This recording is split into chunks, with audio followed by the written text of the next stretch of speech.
Passion Profession avec Sarah Dôme. Sarah qui a le plaisir aujourd'hui de recevoir le docteur David Lipski qui est chirurgien. Et nous sommes ravis de vous avoir dans cette émission aujourd'hui, docteur Lipski. Revenons à notre sujet, le cancer. Nous avons parlé du cancer du côlon et je veux maintenant vous parler du cancer du rectum, qui est un autre cancer de l'intestin. Est-ce qu'il a les mêmes caractéristiques et est-ce qu'on le traite de la même manière que le cancer du côlon ? Alors, le cancer du rectum. D'abord, le rectum, il faut savoir que ça suit juste la fin du côlon gauche.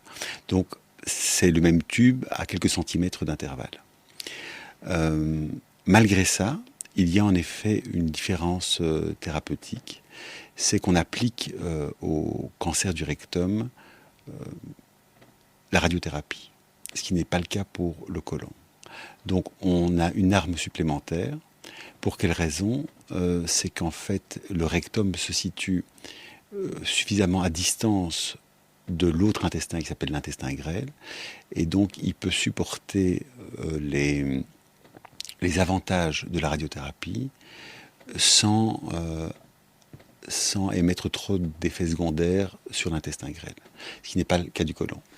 Donc, pour des raisons anatomiques peut-être plus que histologiques, donc c'est-à-dire simplement par rapport à la distance par rapport à l'intestin grêle, on applique sur le rectum de la radiothérapie alors qu'on ne l'applique pas sur le côlon. Mais l'histoire de la maladie et plutôt l'évolution de la cellule elle-même est très semblable. Oui. Et comment traite-t-on ce cancer en dehors, quand c'est chirurgical, que se passe-t-il ? C'est comme un côlon, c'est-à-dire qu'on a au préalable fait soit une radiochimiothérapie, soit rien du tout si la tumeur est petite. Et chirurgicalement, on retire ce rectum. On enlève toujours un bout. On n'enlève jamais que la tumeur elle-même.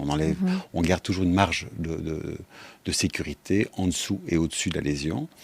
Et donc, ce qui peut amener parfois à des gros problèmes, parce que si la lésion est très très proche de l'anus, mais c'est de plus en plus rare, pas parce que la tumeur est de plus en plus rare, mais parce que à la fois la radiothérapie permet de diminuer la taille de la tumeur, et à la fois parce que grâce justement aux nouveaux abords chirurgicaux, on arrive à préserver de plus en plus fréquemment le sphincter, et donc garder une certaine qualité de vie aux gens qui ont un cancer du rectum. Est-ce que vous pouvez expliquer à nos patients, parce que c'est dans ce chapitre-là que cette question intervient, qu'est-ce que c'est qu'une stomie ? Alors, une stomie, c'est une... À nos patients, à nos auditeurs, évidemment. Oui, mais c'est un peu la même chose. Je suis complètement dans le sujet.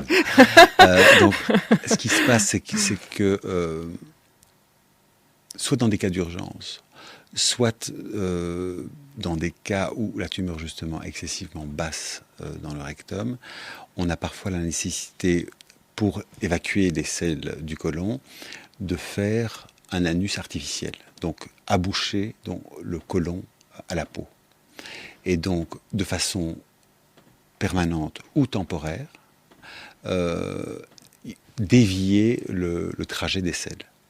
Alors, il est intéressant aussi de signaler et d'expliquer aux auditeurs que c'est aussi une approche qui a énormément évolué, que avoir une colostomie est quelque chose qui est bien expliqué, bien entouré, que les produits qui sont aujourd'hui à la disposition des patients leur permettent d'avoir une vie au quotidien quasiment normale pendant cette période désagréable où il y a justement une déviation de l'évacuation et tout se fait de manière très, très, très précise et les patients sont de plus en plus entourés. Il y a, contrairement à ce que vous disiez au moment d'une chirurgie, il n'y a pas de psychologue, mais pour ce qui est de la colostomie, il y a énormément de centres spécialisés qui reçoivent, qui accueillent, qui expliquent, qui guident, et il y a aussi des psychologues qui accompagnent les patients. Donc c'est une petite parenthèse, mais utile pour rassurer quand même les auditeurs. C'est quelque chose qui est tout à fait facilité aujourd'hui.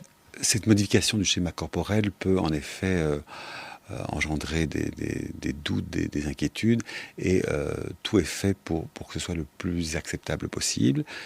Mais ce sont des pratiques qui sont de moins en moins fréquentes, c'est-à-dire qu'on fait de moins en moins de stomie. Avant, c'était très habituel dans ce type de chirurgie. Aujourd'hui, grâce à l'amélioration des traitements, on fait de moins en moins souvent des stomies. C'est aussi une bonne nouvelle. Je trouve aussi.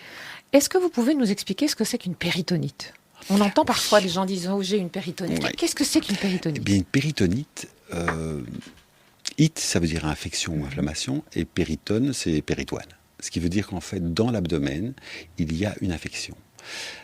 Comment arrive cette infection ? La plupart du temps, c'est par la perforation de l'intestin. Et le plus fréquemment, c'est la perforation de l'appendice.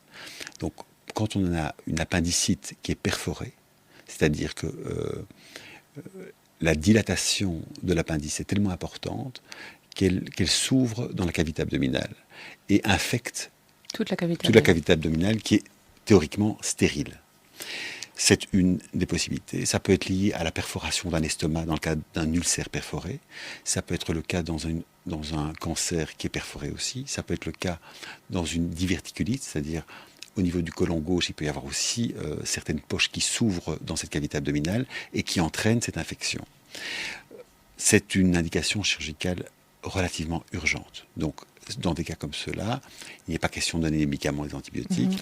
La plupart du temps, il faut intervenir toujours par la laparoscopie, nettoyer toute cette cavité et soit réparer le trou, soit mettre des drains pour évacuer toute cette infection qui reste dans la cavité abdominale. Quels sont les symptômes ? Parce qu'arriver à la péritonite, pour que ça éclate, il faut déjà avoir très mal. Exact. Oui, donc normalement, ce sont des symptômes tardifs.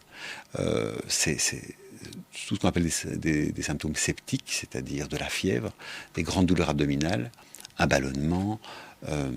C'est des grands symptômes. C'est des symptômes qui sont souvent très faciles à identifier. On parle aussi de péritonite pour les enfants. Je ne me trompe pas. Oui, tout à fait.